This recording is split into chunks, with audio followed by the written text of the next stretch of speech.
I will call to order the April meeting of the Bloomington Board of Park Commissioners. And could we start with the roll call, please? Kathleen Mills. Here. Ellen Rodkey. Here. Jim Whitlatch. Here. Okay, and Israel is not here, but we do have a quorum today. So first we have the consent calendar in section A. So it's a few small maintenance and repair agreements, and then the things we usually see, the minutes and business reports and surplus and that sort of thing. So do we have a motion to approve the consent calendar? Move to approve. All right. Second. All right, we have a second. All those in favor? Aye. All right. Aye. Oh, we have to do, oh, right, okay. So, Yeah. We vote. aye. Ellen Rodkey. Aye. Jim Whitlatch. Aye. Okay.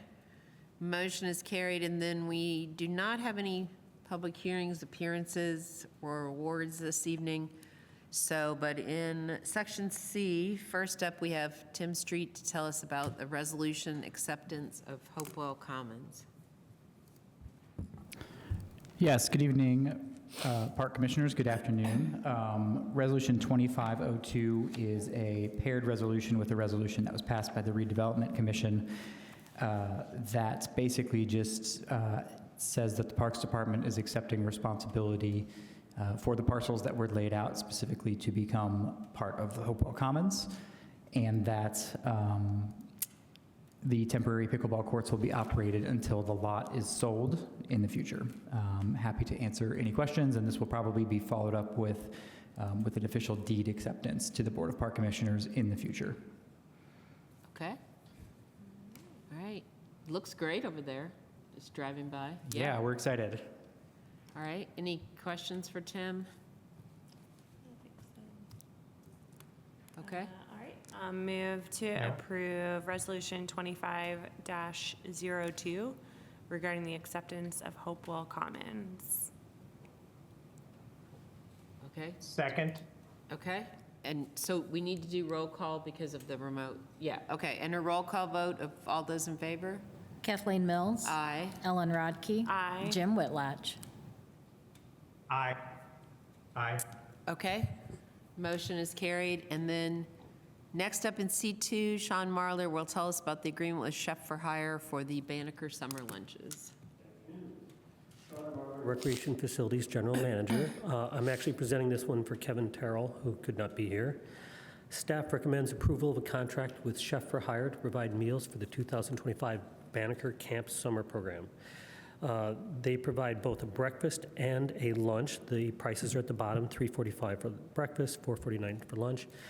These meals are later, the cost for these meals is later reimbursed as part of the USDA Summer Food Service Program. So I'm happy to answer any questions. Okay. All right. Any questions for Sean about this one? No, I think you guys have been really successful with the grant from the USDA in the past. It's been a number of years, and in fact, the prices that we get reimbursed are not exactly the same as these because of ordering and things like that. Kevin last year made it very tiny, but he did make a small amount of money. In other years, we have lost money, but it has, since Kevin's taken over, it's been running pretty well. Good. All right. Okay. All right. Great. I'll make a motion to approve a contract with Chef for Hire for 2025 Banneker Summer Camp. Okay. And do we have a second? Did Jim freeze? He looks frozen. Okay. I second. Okay. And a roll call vote of all those in favor of the agreement with Chef for Hire? Kathleen Mills. Aye. Ellen Rodkey. Aye. Jim Whitlatch. I'm not sure if Jim's not frozen up here. Aye. Oh, I heard him. Okay. I think It's Your screen's ventriloquist, frozen. Jim. Yeah. But if you turn video off, it might help with your bandwidth. We need to have video on for sure. Oh. It's a lovely portrait of Jim. Yeah, I know. My frozen expression, I'm sure. Can you hear me at all? Yes. We can, but I know we're supposed to have working video. We could always move to recess for a few minutes, Jim, if you wanted to come in.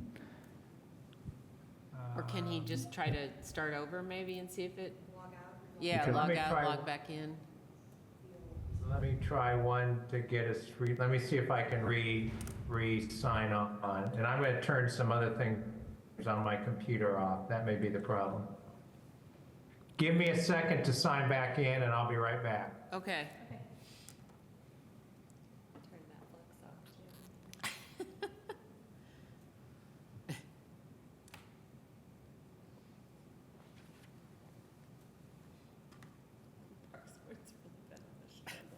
I know.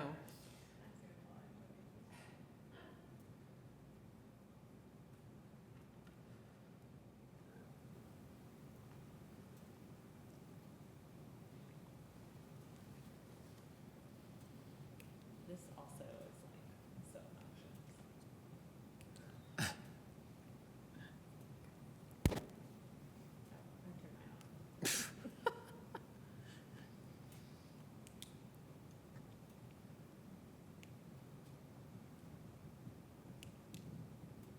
Is it darker in the back just to save money or what? Or energy, or you like it? You're in the shadows? Both. Okay.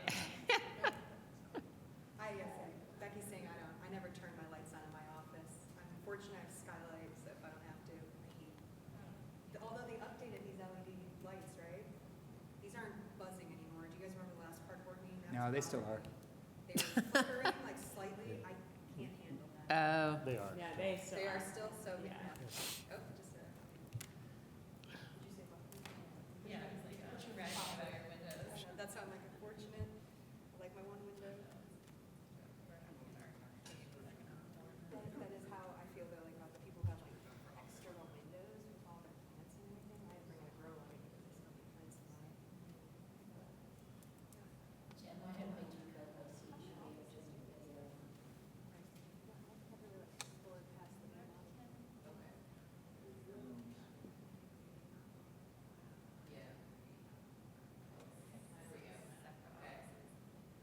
We can see you, but we can't hear you.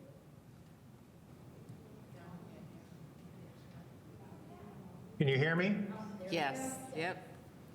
All right, I'm using my phone, which may work a little bit better. Okay. So All I right, I think, can hear you. okay, so do we need to redo the vote on C3, I think? Yeah, Yeah, okay. All right, so I'll make a motion to approve the agreement with Chef for Hire for Banneker Summer Camp lunches.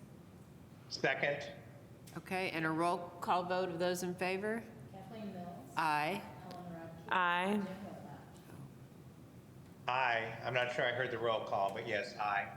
Okay. Okay, all right, motion carried. Thank you, Sean. Thank you. And next is the agreement with Get Out Bloomington for the escape room, which Bill Ream will tell us about. Good afternoon. Bill Ream, Community Events Coordinator. We are here to recommend the approval of the partnership agreement between Bloomington Parks and Recreation and the Get Out Bloomington Escape Room. With this, there'll be a 50-50 split of the revenue from our Escape from Oz escape room once our shared expenses have been paid, and that revenue split will not exceed $2,200 and will come out of the community events account lines. We will be partnering with Get Out Bloomington Escape Room to offer the Escape from Oz event, which has, as you can imagine, a Wizard of Oz theme. This is the 6th year for this kind of partnership and this type of event. They will create all of the puzzles and challenges for the event, as well as provide staff to work at the event. We are looking forward to working with them again on this type of event. The event will take place on Friday and Saturday, June 6th and 7th, and 13th and 14th in and around the Woodlawn Shelter in Bryant Park. Friday nights are evenings. They're 4 to 7. There's time slots every half hour. And then Saturdays are from noon to 7 every half hour. And we usually sell out or get very close to that. Registrations will be handled through our website at bloomington.in.gov/parks or by calling our office at 812-349-3700. I'm happy to answer any questions you may have. Okay, so, yeah, it sounds great. Do you, and it sounds like maybe you need to register in advance, you can't just turn up and get a slot? We recommend, Unless there's an opening, generally, we require them to register in advance. And it's for a team of up to, we usually say 3 to 6 people. And it can include kids, but that's totally up to, the puzzles are geared a little bit older, but we have families or groups and stuff. Sometimes we have parents that drop off teens or stuff for a birthday party, that sort of thing. Yeah, okay. All right. Yeah, it sounds like a fun event, and I'm guessing you must have added weekends over the past 6 years too. I'm guessing that's Yes, we've done changed it. One time there, when it first started, it was like one weekend, and then we've kind of gotten away from Sundays because those we just were not very successful. And last year we added I think it was just last year, we added the Friday night, and that went over really well. So we're going to continue with that. All right, well, I will move to approve the agreement with Get Out Bloomington for Escape Room 2025. Second? Okay, and roll call of all those in favor? Kathleen Mills. Aye. Ellen Rodkey. Aye. Jim Whitlatch. Aye. Okay, thank you, Bill. Motion is carried. And next up in C4, Keto will tell us about the MOU with the Parks Department and Economic Sustainable Development Departments for the Stay Cool Days. Good afternoon. Satoshi Kido from the Sports Division. Staff recommends approval of the 2025 Memorandum of Understanding between the City of Bloomington, Parks and Recreation, and Economic Sustainable Development Department, ESD. The ESD commits to $100,000 for admission to Stay Cool Bloomington Days. The implementation of the program was approved by the Park Board in the February meeting. This is an internal memorandum stated implementation plans, and I will ask ESD to sign before the pool season. The approved plan is we will review the acute weather forecast for Bloomington. If a Friday, Saturday, or Sunday has a forecasted temperature of 90 degrees or higher, that there will be a Stay Cool Bloomington Day, and there will be no admission fee to Bryant Park and the municipals. Okay, all right. And it says decided by 10 a.m. and what are the plans for getting the word out to the community that it's a Stay Cool Day? If it's a Stay Cool Day, we're going to use hotlines and social medias. Okay. All right.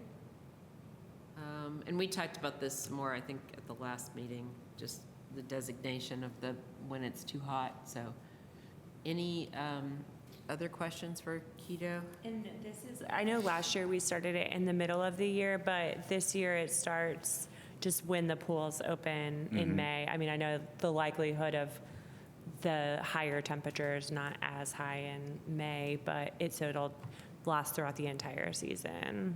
Okay. And that's the plan, yes. Okay.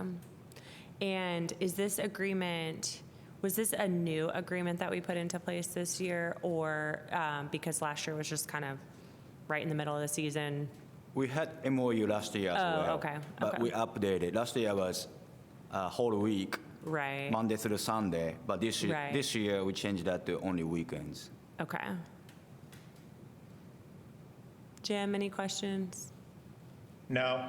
Sounds good. All right. I'll make a motion to approve the 2025 MOU between Bloomington Parks and Rec and Bloomington Economic and Sustainable Development Departments. Okay. Second? And a roll call vote of those in favor? Kathleen Mills. Aye. Ellen Rodkey. Aye. Jim Whitlatch. Aye. All right. Thank you, Keto. Motion carried. And then in C5, Heidi Shoemaker will tell us about the agreement with Aquatic Control for Griffey Aquatic Invasive Surveying and Treatment. You're not. Just me. you're Nope, I'm not Heidi. She's a dentist today.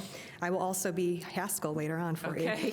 you. Rebecca Swift, Operations and Development Division Director, and I am here to recommend a service agreement with Aquatic Control for the aquatic vegetation survey and management updates, as well as the treatment of Eurasian milfoil in Griffey Lake. We've been working with Aquatic Control since 2004 on managing Griffey's aquatic invasive species out there. Fortunately, we were awarded a LAIR grant again, and that stands for the Lake and River Enhancement Program through DNR.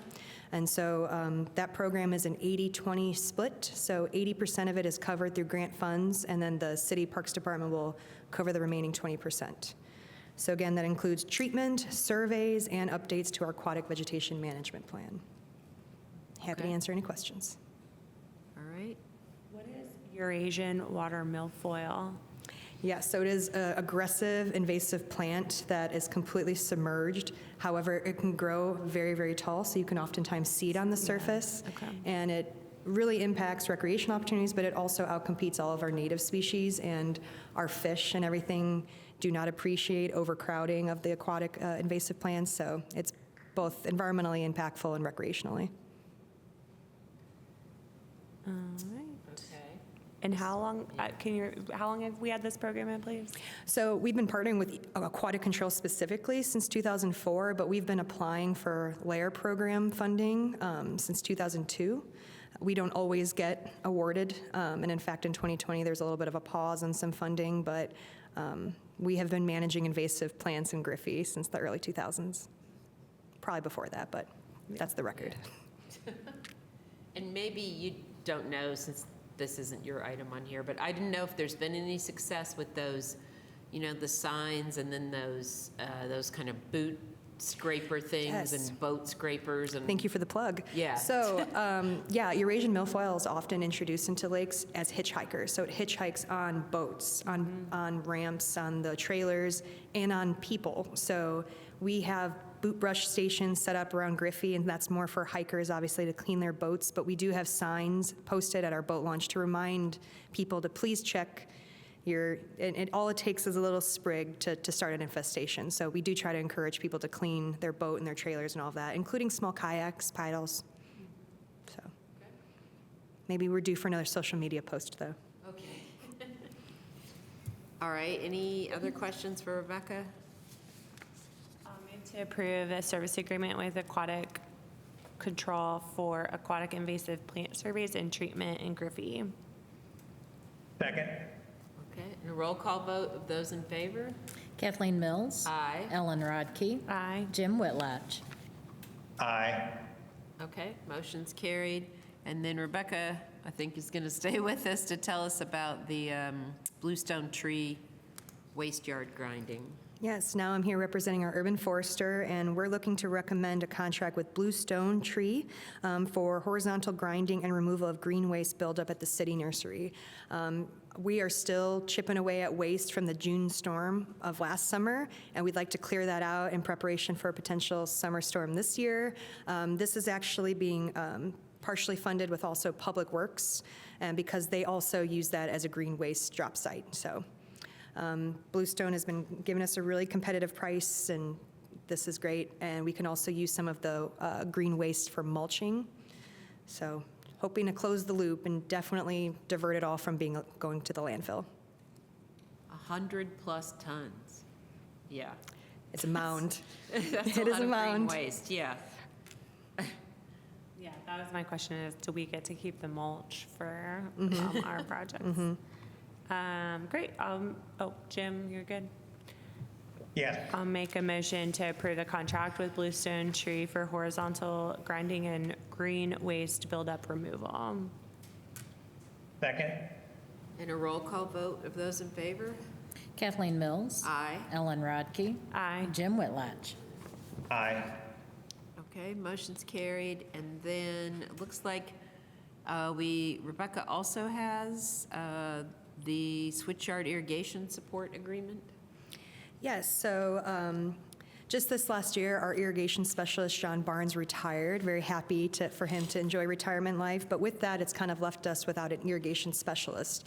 If you have all been to Switchyard Park, there's a pretty comprehensive irrigation system out there to keep all of our wonderful landscaping well-watered throughout the growing season. And so we reached out to the contractor who actually did the install, and they recommended this company, Ingoldow Group, who actually helped do some of the install or is very familiar with the same kind of irrigation system. So we got a quote from them to help with our irrigation startup, conducting monthly inspections, as well as perform any emergency repairs, hopefully not needed at Switchyard Park this season. So we're really in the start of starting everything back up. I assume they'll get started with irrigation sometime in May, and it will run throughout the growing season until about October. Again, happy to answer any questions. I did include a little bit of a price breakdown in case you were curious. Okay. But this is sort of operating more like a service, oh, yes. Yes. A service agreement, yeah. Sorry, I should Okay, have started yeah. with that. It is a service No, agreement with yeah. Ingledow. And right now, it is just for the year. Depending on how things go and whether we're able to fill that irrigation position, this might be something we consider moving forward with again. Backfill, so. Okay, yeah. Any other questions for Rebecca? I'll make a motion to approve the service agreement with Ingledow Group for irrigation at Switchyard Park. Second. And a roll call vote of all those in favor? Kathleen Mills. Aye. Ellen Rodkey. Aye. Jim Whitlatch. Aye. All right, motion is carried. And finally, Rebecca has C8 to review of property acceptance, Southern Meadows Connector Rail Bridge. Yes, so I'm here to recommend the acceptance now that I finally have a bridge survey, and I can tell you it is structurally sound and good to go. The Parks Department would like to accept 1.1 acres located approximately 350, I think that was supposed to say feet, southeast of the intersection of the Bloomington Rail Trail and Rogers Street. The owner has offered to transfer this parcel to Parks Department for the sum of $10. And again, this would also provide a wonderful connection from the rail trail to the Southern Meadows and the Clear Creek neighborhood. But the property stops right at the edge of the bridge. The rest of that parcel south of that will continue to be maintained by the neighborhood. Yeah, and appreciate the photos in here. The bridge looks like it's in good shape. Yeah. It is. And they actually, I don't know who, especially maybe Tim does, the railings were repaired recently. It's in very good shape. Okay. All right. Any other questions or comments for Rebecca? No. Nope. Okay. Make a motion to, let's see, we're approving like a deed, yeah. So make a motion to approve the acceptance of the SOMO deed of 1.1 acres, southeast of the intersection of the rail trail and Rogers Street. Okay. Second. All right. A roll call vote then of all those in favor? Kathleen Mills. Aye. Ellen Rodkey. Aye. Jim Whitlatch. Aye. All right, motion carried. Thank you for all those, Rebecca. And then in C9, Tim will tell us about the review of requested no-build easement at Switchyard. Yes, good afternoon, Commissioners. Tim Street, Director of the Parks and Recreation Department. I have a staff report for you regarding a no-build easement at Switchyard Park. The retreat at Switchyard is a parcel being developed for affordable housing on the east side of Switchyard, just south of the city's property. So just south of what we call Berm 16, close to the Walnut entrance to Switchyard Park. As part of a fire inspection and in order to continue to move that building towards occupancy, a no-build easement is required on a portion of the property that is owned by the Board of Park Commissioners, especially now that we just finished consolidating the Switchyard deeds. So it's approximately 20 feet into the property, and basically it would mean that we would not build any structures there. This is consistent with our purposes for the park anyway. So in working with the HAND department, the legal department, and the ESD department, we are happy to recommend that the Board of Park Commissioners tonight conceptually approves this easement, and then we will actually have it technically come back before you with the details in the future. Okay. All right, any questions for Tim about this? No. All right, All right, so I'll make a motion for the conceptual approval of the no-build easement on the east side of Switchyard Park. Second. And a roll call vote of all those in favor? Kathleen Mills. Aye. Ellen Rodkey. Aye. Jim Whitlatch. Aye. All right, motion is carried. And then Tim also has the agreement with Everywhere Sign for 2 bus wraps. Yes, I'm actually representing this one for Julie Ramey, our Community Relations Director, excuse me.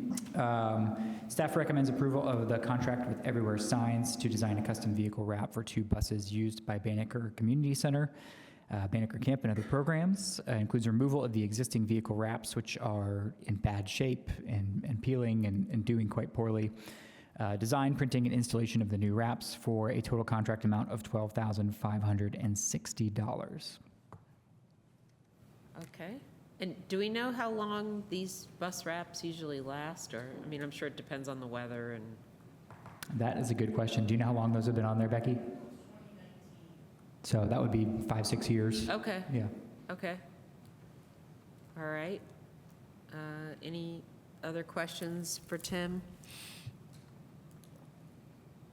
Okay, I'll make a motion to approve the agreement with Everywhere Signs for 2 bus wraps. Second? A roll call vote of all those in favor? Kathleen Mills. Aye. Ellen Rodkey. Aye. Jim Whitlatch. Aye. All right, motion's carried. Thank you for those, Tim. We'll hear back from you in a minute. And then Becky Higgins has the Community Events 2025 season preview. Good afternoon. Becky Higgins, Recreation Services Division Director, filling in for Leslie Brinson, who was scheduled to do this but had to teach some CPR class today, so she's not here. So I will do my best. This is a report intended for information only and highlights of the many events and activities hosted this year by Community Events. We do this every year for you all. The Community Events area is comprised of 5 dedicated staff under the leadership of Leslie Brinson, with years of experience, and she would like to thank the staff, who are Bill Ream, Crystal Ritter, Clarence Boone, Sarah Mullen, and Tara Brook. So these activities, are you going to do that for me, or am I doing it? So we're going to go through some that have already been and then preview some that are coming up. Winterpalooza happened in January, and we're doing this by the month, and which 284 people attended this event. That was on Saturday with games, activities. We are looking for any ways that we can to get people involved in activities during the winter months. Sadly, we do not have enough snow or things to plan outdoor events, so we do this inside now. Arctic Adventure was our next one that we were going to do, and the weather was bad, we had to cancel, and then we had the big meltdown. So we actually had this on March 1st with 29 people in attendance, but it was, again, another one that was going to be a scavenger hunt. We are finding that to be a real popular activity for kids at Switchard area. You can go on. In February and March, we saw the Pet Expo, the Spring Break Series, and the event, which I'm going to say wrong, Tim. Just do it for me. Thank you. I always mess it up, so. Anyways, these were very popular events. The Pet Expo had over 650 people, and what you're not seeing is 230 animals that attended that event. Mostly dogs. There were 3 rabbits and 1 cat. Spring Break Series we held for 3 days during spring break, in which 147 people attended, and the Harpeo event had 525 participants.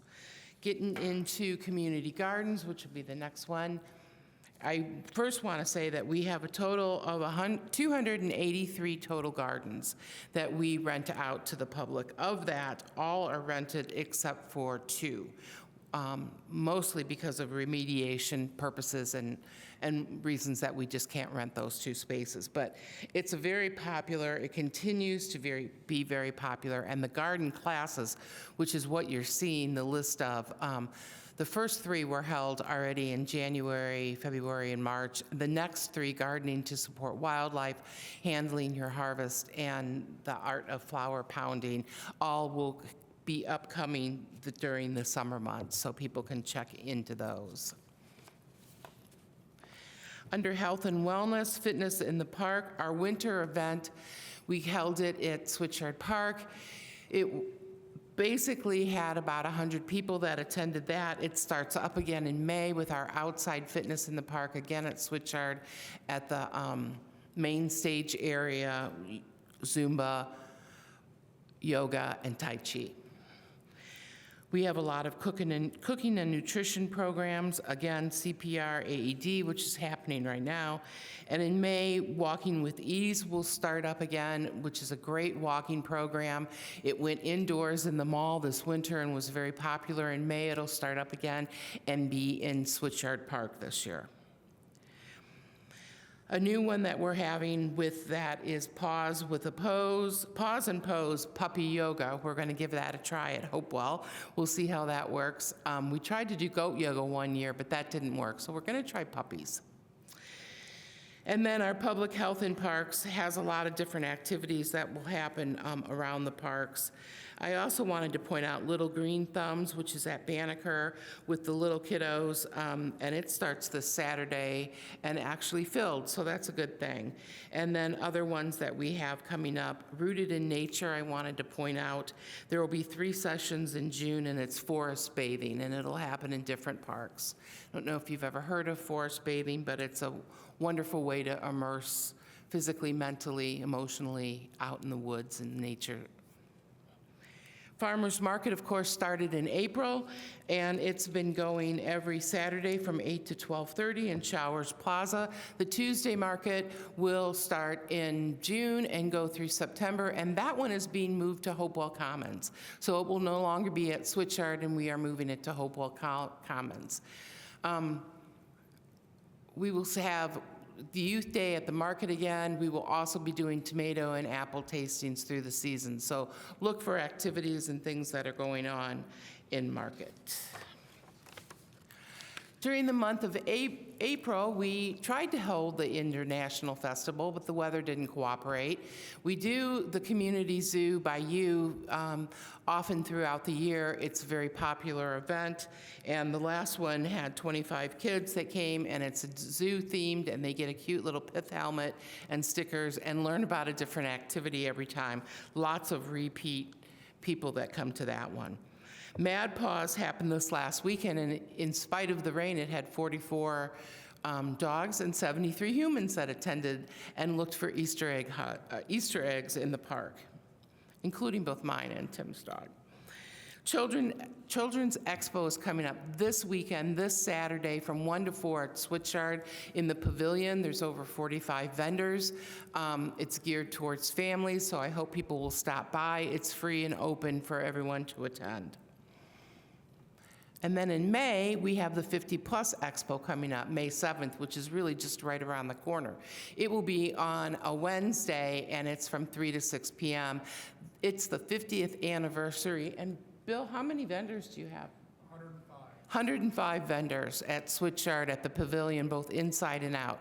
So hopefully people will come and attend that. There's lots of good information that goes on there. Nature Sounds will be back April 25th. That's this Friday night, 6:30 to 7:30. We'll be at Sherwood Oaks, meeting at the shelter.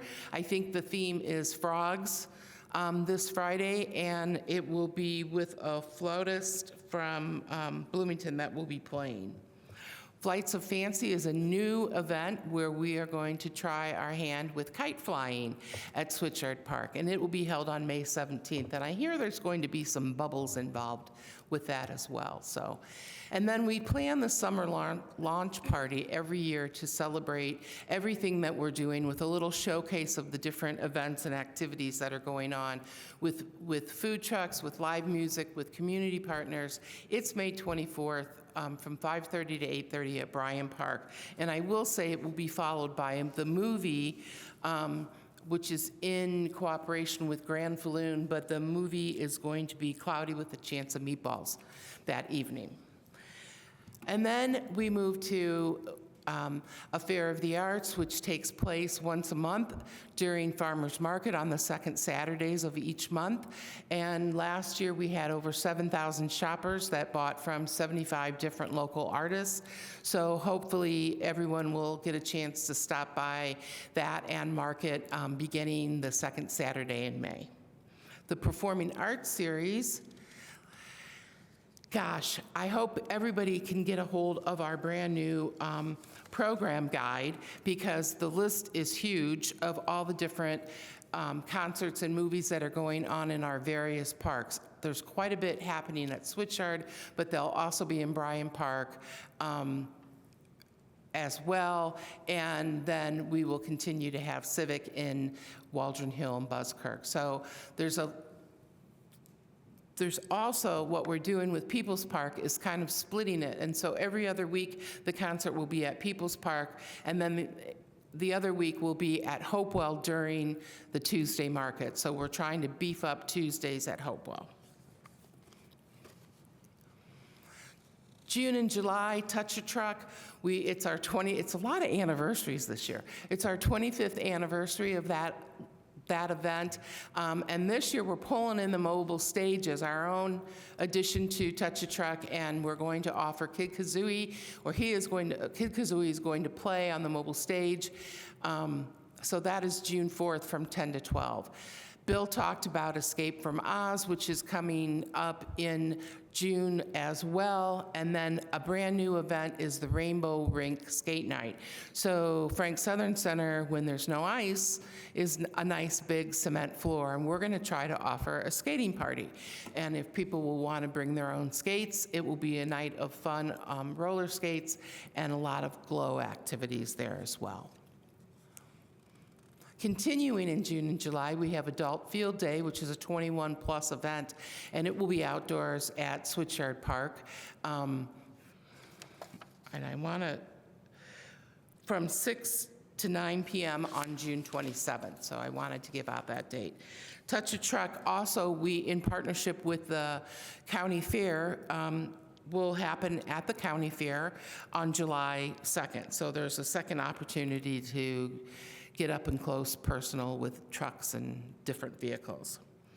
And then, of course, the 4th of July parade will be on the 4th of July downtown with the start time of 10 a.m. In August, Jewel in the Pool will again offer the VIP hour, which it offered starting last year and was quite popular, for an extra amount of money. You can come an hour early and have some private time in the pool with your dogs. Very popular. And then Junk in the Trunk will happen in August from 8 to 1 p.m. on the 16th at Switchyard Park. So last year we had over 1,000 shoppers, and I'm not sure how many vendors we had, at least 50. Probably closer to 70, actually. Then we're moving into fall. In fall, we get very busy with Glow Week, which is a series of events that starts with Splash and Glow at the spray pad on Thursday, and then goes into a glow-themed scavenger hunt on Friday, and culminates on Saturday in the park at Waldron Hill and Buzzkirk, where we get down and dirty with shooting out a lot of glow paint. Trick or Treat Trail will be held at RCA Park again, and it takes the kids on a story adventure with characters, and we work with Bloomington High School North students to help fill the roles as the characters with their drama department, and it's a whole lot of fun. Festival of Ghost Stories will, again, 50 years of telling haunted stories. That will be in Bryan Park. It's free and open to the public. Continuing in October, the pumpkin launch will happen at the fairgrounds, and Dearly Departed, which is a lantern-lit guided tour through Rose Hill Cemetery, which, by the way, pretty much sells out every year. Howl at the Moon is a walk with your dogs down the beeline, competing with costumes and glow sticks. And Skate and Scare is our very own haunted house in the locker rooms of Frank Southern Ice Arena. As we get to the end of the year, we like to have the holiday market, our final outdoor market of the year, where we showcase food, art, and other local and, I can't see that word, regional vendors. So in 2024, we had 6,500 shoppers who dropped in to visit and shop at the holiday market. Should be one more. And then in December, we offer a few events, the Sensory Santa, which is an inclusive program where it's a very quiet atmosphere where kids that might have some issues with a lot of noise and activity can go and have a little private time with Santa. And that happens at the Allison Jukebox Community Center. And then Santa Paws, again, outside with Santa.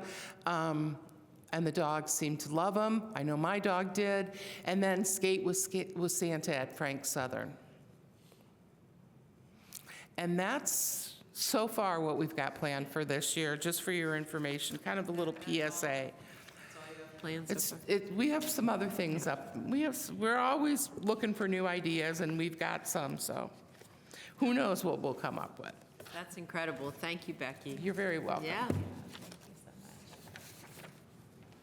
All right, and then, hello, back again. Nice to meet you. For the Iraq Annual Report in D2.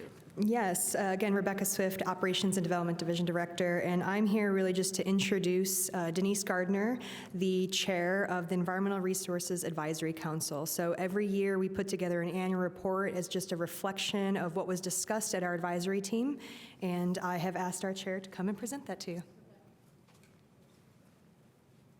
Will work? If it works, if not, signal can.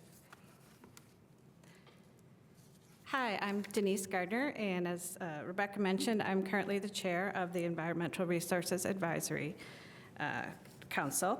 We're an all-volunteer advisory council. We meet every other month, generally at the parks, which is a wonderful part of serving on this council, that we sit at the places that we're discussing. And we have had a really good group this year. They have a really good variety of expertise and experiences. They have representing different generations and different lengths of time in Bloomington, so I think we've had really good discussions because of the membership of the group this time. I understand that you've already received a copy of the written report, and so I'm just going to very quickly tell you about these slides. The first one was the Bicentennial Gateway. Our group talked about this project, particularly in relation to the lighting. There was some initial question about whether the other design lighting would have an adverse effect on bird migration. And so the group was very happy with this revised plan and the lighting that we ended up with. And also with the removal of invasive pear trees that was part of this final project. Next slide. This photo is of the Hopewell project, and it highlights the plans that are shared with our group. And Rebecca and the team are really, really good about sharing the plans for projects like this, the Building and Trades Park, the Power Line Trail this year. We were able to look at those blueprints and really discuss any questions anyone had, any environmental impacts, or even logistical impacts that the environmental questions might pertain to. Next one. This is Miller Showers Park, and it's here to represent the management plans that we discussed. So the management plan for Miller Showers, Griffey, and Rogers Family Park, including invasive plant control, and the measures for that throughout all of the park systems are always a very interesting topic of discussion. Next slide is a picture of Griffey Lake Trail, and this one, there was a very interesting discussion in the group this year about the DNR fisheries presentation. The DNR representative came to the meeting and presented. We were able to ask him a lot of questions. And this was about potentially stocking non-native trout in Griffey. And the council was able to work through parks and through the DNR contacts to get a lot more research done, have a very informed discussion about that question, and in the end recommended basically against that non-native species introduction. I think largely out of an abundance of caution and just the kind of the result of all the research that was done, so. The next one is, I'm not sure where this is, but, but it's here to illustrate the attention to native plants. And we, every meeting, get a report, generally from Joanna, sometimes Haskell, about the weed wrangles, the adoptive programs, and how much wonderful work is being done throughout the park system on this. Next slide is illustrative of the deer management plan and the annual, the deer browse study and the deer management plan. Again, always a very interesting discussion, a lot of points of view on that, but we've been very happy with the way that that has turned out this year.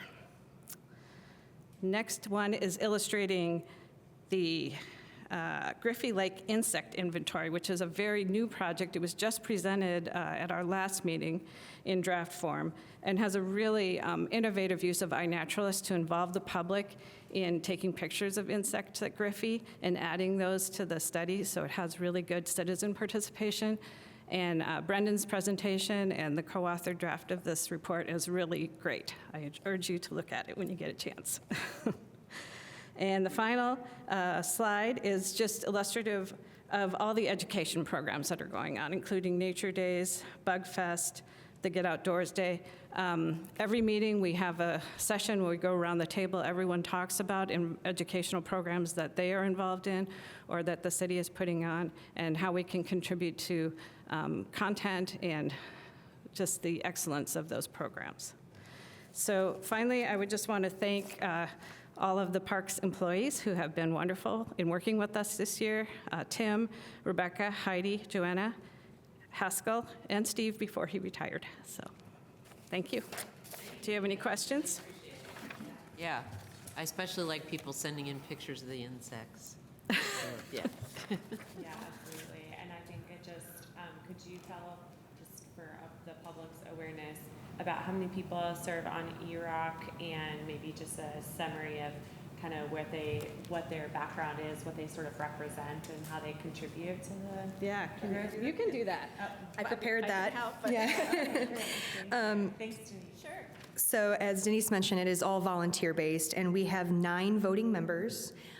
And again, all volunteers. They represent people from the community, people from the Environmental Commission, from the Utilities Board, so different backgrounds and expertise, but also just people with environmental education or outreach experience. It doesn't only have to be environmental related. You just have to care and be a member of our community, a resident of our community. And then we also have 1 ex officio member that is represented by a common council, and that right now is Andy Ruff. We're really lucky to have Andy. Yeah. Okay. All right. Thank you. And Yeah. last I'll make, in case you're interested, we hope to provide a final draft of the insect inventory for some light reading for you all, Okay. once it's final. Okay. All right. Thank you, Rebecca and Denise. And then Tim will tell us about the final report on the 2024 strategic goals.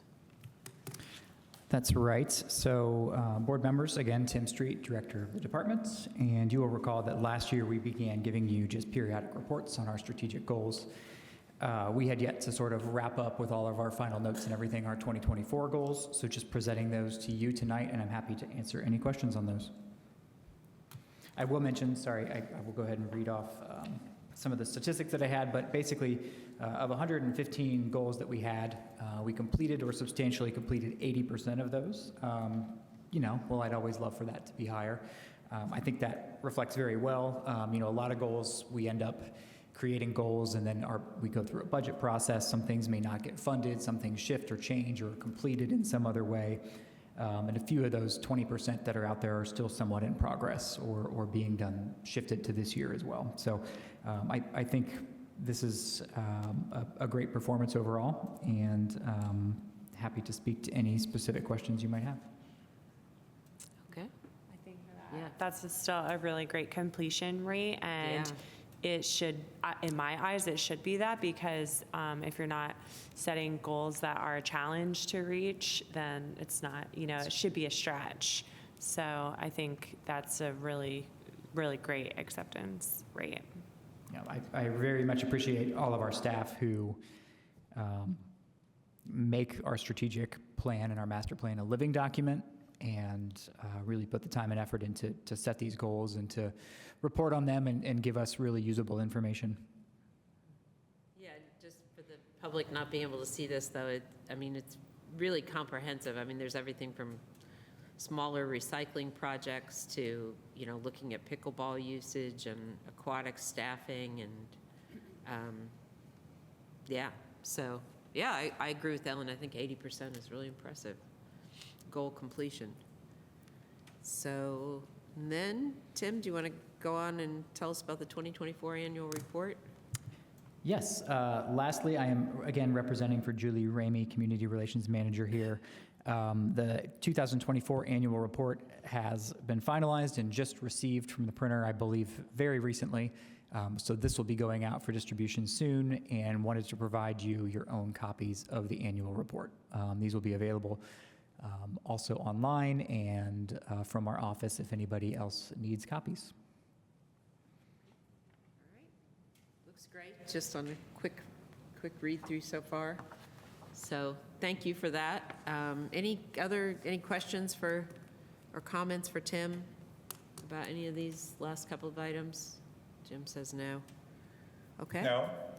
All right. And then do we have any public comment? Anyone lurking back there in the shadows?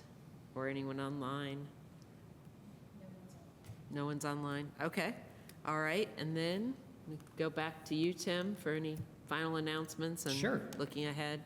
Unfortunately, Kathy just left. I was going to just echo my thanks for the work that ERAC does for us and the way they weigh in on advisory capacity on some important issues.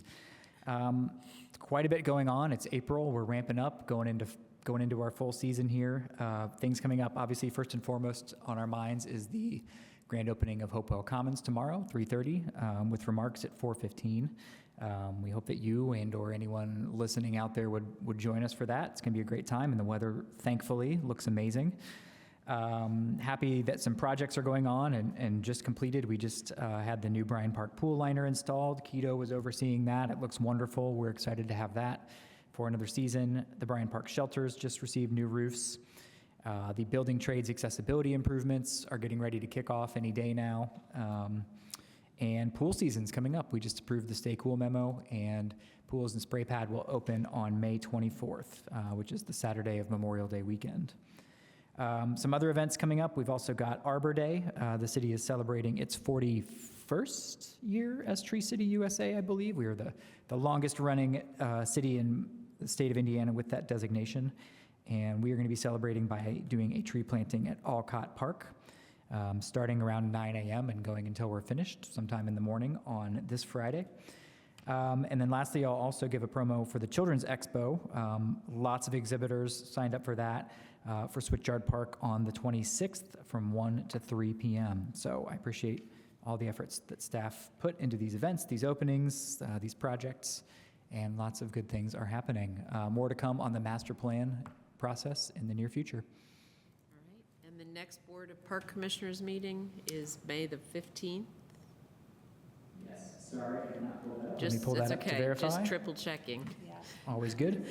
Yes, the next Board of Park Commissioners meeting is May 15th, Thursday at 5 p.m. right here. 5 p.m., not 4 p.m. We've had some challenges there, so Okay. thank you very much. Okay.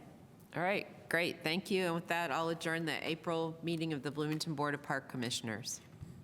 Thank you all. Bye-bye.